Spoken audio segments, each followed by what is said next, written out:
Le Tout-Puissant a dit, et dit à ceux qui ne croient pas, œuvrez autant que vous pouvez, nous aussi nous œuvrons. Et attendez, nous aussi nous attendons. Et à Dieu appartient l'inconnaissable des cieux et de la terre. Et c'est à Dieu que revient l'ordre tout entier. Alors adore-le et place la confiance en lui. Et ton Seigneur n'est pas inattentif à ce que vous faites. Il n'y a qu'un seul message transmis aux gens. Et c'est ce message que Dieu Tout-Puissant le récite, puis il le publie afin de le communiquer à tous les gens. Dieu Tout-Puissant utilise le noble Coran pour transmettre son message. Il considère chaque verset un appui pour rédiger une partie de son message.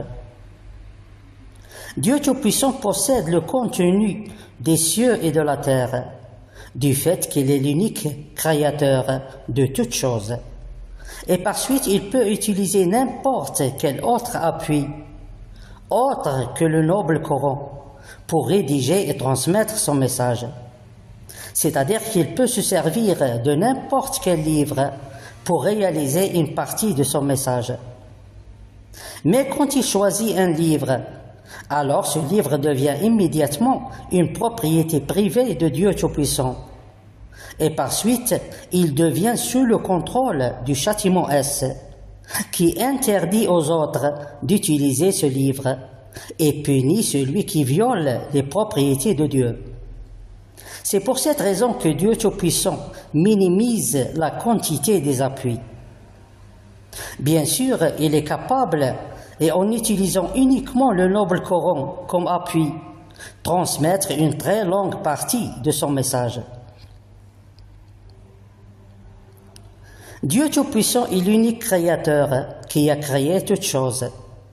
Mais puisque c'est un homme comme tous les gens, et un messager pour tous les gens, alors il est tout à fait probable qu'il ignore beaucoup de choses concernant sa création. Il se peut même qu'il ignore l'existence de certaines de ses créations.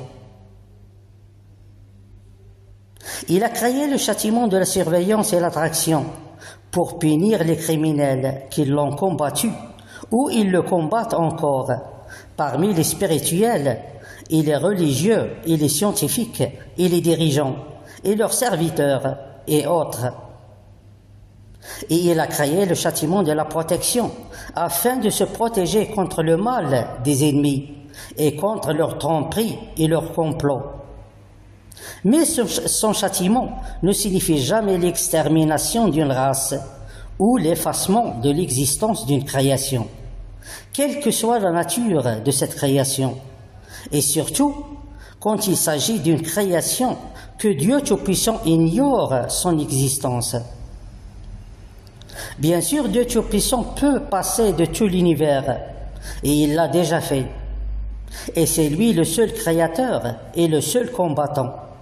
Il combat l'injuste et la corruption, et essaye de réparer sa création et faire apparaître sa vraie beauté.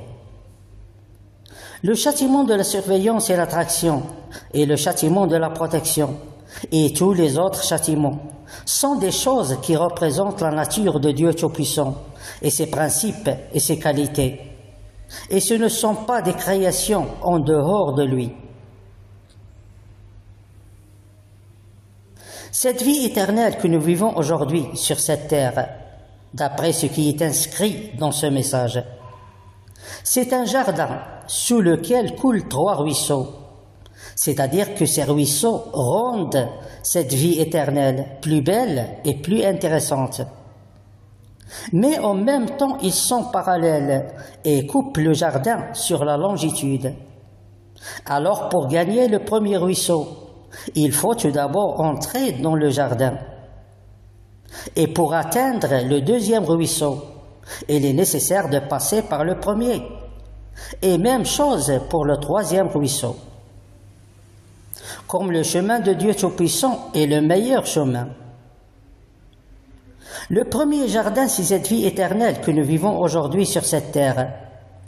L'être humain gagne cette vie quand sa poussière fait le retour à partir du plus grand âge éternel, qui est l'âge 55 pour les hommes et l'âge 25 pour les femmes. Mais pendant le premier cycle, les hommes et les femmes sont pareils en ce qui concerne le point de retour. Peut-être parce que le chemin de Dieu Tout-Puissant est le chemin le plus simple qui aide le corps humain à s'habituer au changement. Toutes ces informations demandent plus de détails en ce qui concerne les lois de la première et de la deuxième miséricorde.